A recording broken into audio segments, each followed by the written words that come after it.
ये स्टोरी है आज से 4 साल पहले की। मैं और मेरे 5 दोस्त मिलके एक हमने काम स्टार्ट किया था। और वो लोकेशन हमें ऐसी चुनी थी क्योंकि जहाँ पे कोई नहीं हो आसपास में, मतलब टोटल फील्ड थे। एक इकलौती बिल्डिंग पता नहीं जो वहाँ के ओनर थे उन्होंने क्या सोच के बनाई होगी कि कौन उसे लेगा, और हम वो गधे थे जिसने वो बिल्डिंग ली रेंट पे, क्योंकि हमें वहाँ पे अपना काम स्टार्ट करना था। सो एक दिन हम लोगों ने डिसाइड किया कि चलो आज यहीं स्टे करते हैं। और जिस तरह की वो लोकेशन थी वहाँ पे वैसी बातें करनी नहीं चाहिए थी, लेकिन हमने डिसाइड किया कि चलो हम ना, हमारी कीड़ा था तो हमने सोचा कि चलो हम भूत प्रेत की बातें करेंगे, पैरानॉर्मल एक्टिविटीज़ को लेके बातें करेंगे। शुक्र मनाओ हमने वाइजा बोर्ड नहीं लिया वहाँ पे। तो हम लोग डिस्कस कर रहे थे ऐसे ही, और सेटलमेंट सारा हो चुका था क्योंकि मतलब 2-3 लोग बाहर से आए थे काम करने के लिए, तो उनके लिए बेड वगैरह सारा कुछ अरेंजमेंट वहाँ पे हमने करवा के रखा था ताकि कोई दिक्कत ना हो। ऑफिस था तो सोफ़ा पड़ा हुआ था वहाँ पे। तो जब हमने डिसाइड किया कि चलो आज यहीं सोएंगे, तो फिर 5 लोग थे तो हमने बेड को अरेंज किया और सोफ़ा पड़ा हुआ था, सोफ़े को अरेंज किया। हमने कहा एक बंदा सोफ़े पे सो जाएगा, बाकी के बच्चे को लोग 4 पे सो जाएंगे। अब बारी आती है कौन सोफ़े पे सोएगा कौन काउच पे होगा। तो मेरा भाई छोटा वाला एग्री कर गया कि ठीक है मैं आप यहाँ पे सो जाऊँगा, तुम चारों लोग बेड पे सो जाओ। हमने कहा ठीक है। फिर हमने स्टार्ट की बातें। तो हम लोग बातें करते रहे, बज गए 12:30 रात के।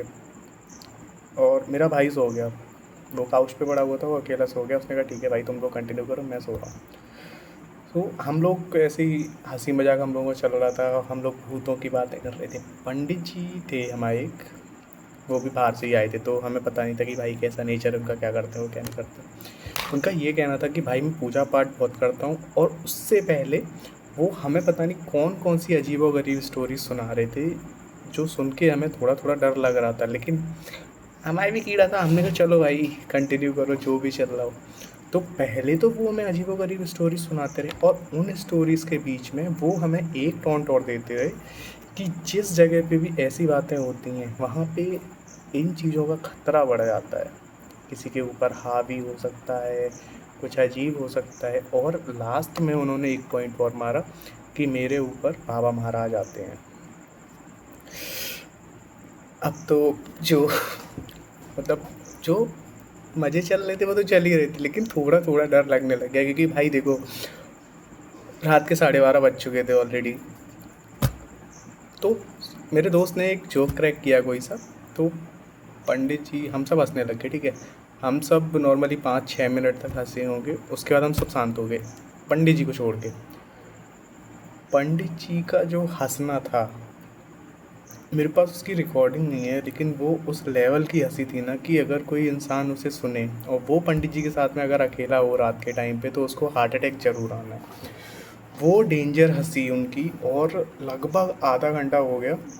तो मैंने पार्थ को बोला, मैंने कहा पार्थ देखियो यार क्या हो गया, हंसे क्यों जा रहे भाई। हम सब शांत हो गए, एक जोक ख़त्म हो गया। नॉर्मली आप सबको पता है भाई, अगर एक जोक चल रहा होता है ना तो आदमी 5-10 मिनट हंस सकता है, उसके बाद नहीं हंस पाएगा क्योंकि उसका वो ख़त्म हो जाता, करंट ख़त्म हो जाता है उसका। पंडित जी कंटिन्यूसली पिछले आधे घंटे से हंस रहे थे, और ये चीज़ हमें डिलेमा दे रही थी कि भाई ऐसा कैसे हो सकता है कि पंडित जी कंटिन्यूसली पिछले आधे घंटे से हंसे जा रहे हैं। अब थोड़ा थोड़ा डर हमें लगने लग गया क्योंकि पंडित जी की बातें हमें याद आने लग गई कि पंडित जी पजेस हो जाते हैं, या ऐसी एक्टिविटीज़ एक्चुअल में होती। और सबसे बड़ा पॉइंट ये था कि जिस लोकेशन पे हम थे, वो लोकेशन ऐसी थी कि जहाँ ना होना हो तो हमें यकीन हो जाए कि हाँ कुछ ना कुछ गजब होने वाला है यहाँ पे। सर्दियों का टाइम था, तो अब हमें डर तो लगने लग गया था क्योंकि हमें लग रहा था भाई कि ये नॉर्मल नहीं है जो अभी हमारे साथ हो रहा है। तो मैंने, मेरे दोनों दोस्तों ने क्या किया, हम लोगों ने भाई अपनी ब्लैंकेट को कवर किया, अपने मुंह के ऊपर से बड़ी कस के पकड़ा। हमने कहा भाई आज तो लग रहा है कुछ ना कुछ गड़बड़ होने वाली है, और आज बचना पड़ेगा कैसे भी करके। क्योंकि पंडित जी की हंसी लिटरली मैं आप लोगों को एक्सप्लेन नहीं कर सकता हूँ भाई। जो मैं और मेरे 3 दोस्त, क्योंकि गगन सो रहा था, तो मतलब हम तीनों ने जो चीज़ उस रात में महसूस करी थी वो शायद है कोई ना एक्सपीरियंस करे उसको, अगर उसका दिल कमज़ोर है तो। क्योंकि हमने ना एक दूसरे को इतनी कस के पकड़ रखा था ना कि भाई अगर हम में से किसी का भी हाथ स्लिप हुआ तो अगला इंसान ख़त्म हो जाएगा। उस लेवल का डर था हमारे अंदर उस दिन। ठीक है। उसके बाद लगभग 1 डेढ़ घंटे बाद पंडित जी ने हंसना थोड़ा सा बंद किया। मैंने पार्थ को उठ के मैंने, भाई चेक करिए यार, अब पंडित जी कंट्रोल में है नहीं है। पार्थ बोलता हाँ देखता। पार्थ का पंडित जी के कंधे पे हाथ रखना हुआ। पंडित जी ने जैसे अपनी मुंडी ऐसे करके हमारी तरफ की, तो लिटरली उनकी आंखों से हमें ऐसा लगा जैसे उनकी आंखों से खून निकल रहा। और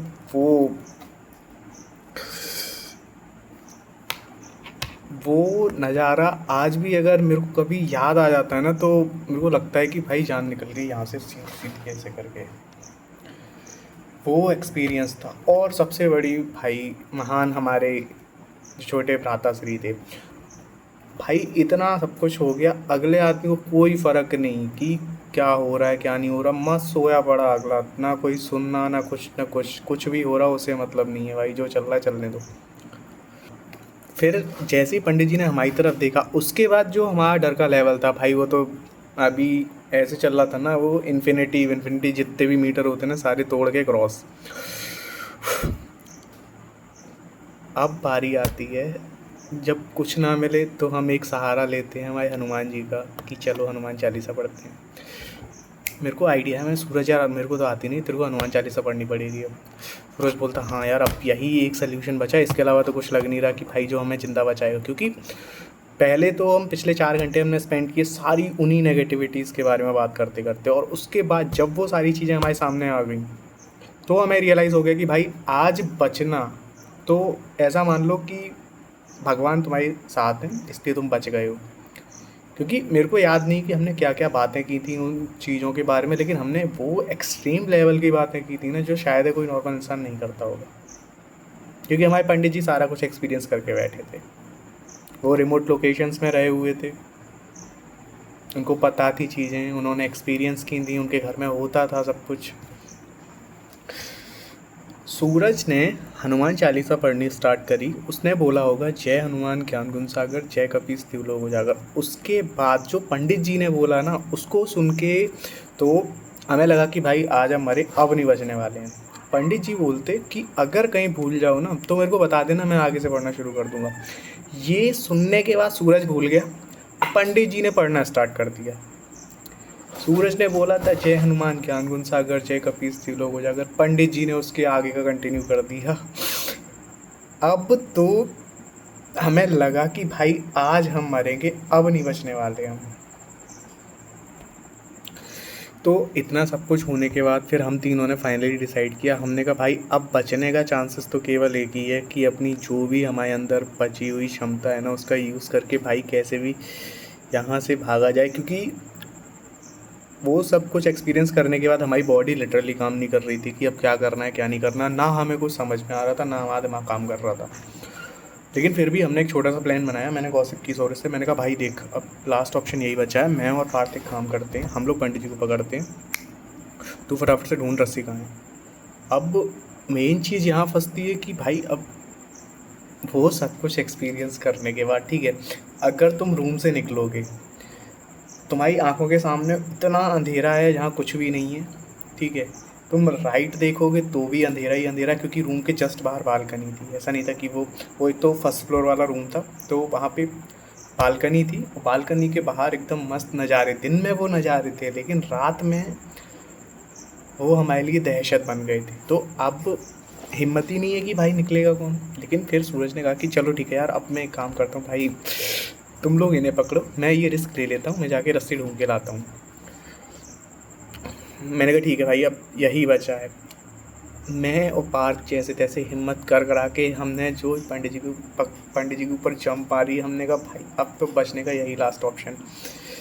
पंडित जी को हमने पकड़ा कस के, और उसके बाद जो उन्होंने ड्रामे चालू किए हैं वो तो मैं शब्दों में नहीं बता सकता हूँ आपको।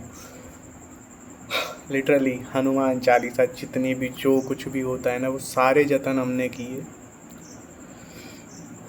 एट लास्ट हमें नहीं पता कि हम जिंदा कैसे बचे सुबह तक, लेकिन सुबह हमारा जब हमें लगा ना कि अब थोड़ा सा शांत हुआ है, तो हमारा केवल एक ही मूड हो रहा था कि पंडित जी का गला पकड़ के निपटा दो भाई। क्योंकि इन्होंने ना हमें वो मौत दिखाई है जो शायद जीते जीते कभी नहीं मिलती है किसी को। उस लेवल की दहशत उन्होंने हमें दिखाई थी उस रात में। So and honestly this whole story was my own, because यहाँ पे वो सारी चीज़ें एक्सपीरियंस्ड हैं, यहाँ पे वो सारी चीज़ें स्टोर्ड हैं। किस किस मूवमेंट पे लगा था कि आज शायद हम जिंदा नहीं बचेंगे, किस कंडीशन में हमने एक दूसरे को पकड़ रखा था, किस कंडीशन में हमने अपनी ब्लैंकेट पकड़ रखी थी। सो आई होप आप लोगों को अच्छी लगी हो मेरी स्टोरी टेलिंग, जैसा भी होगा।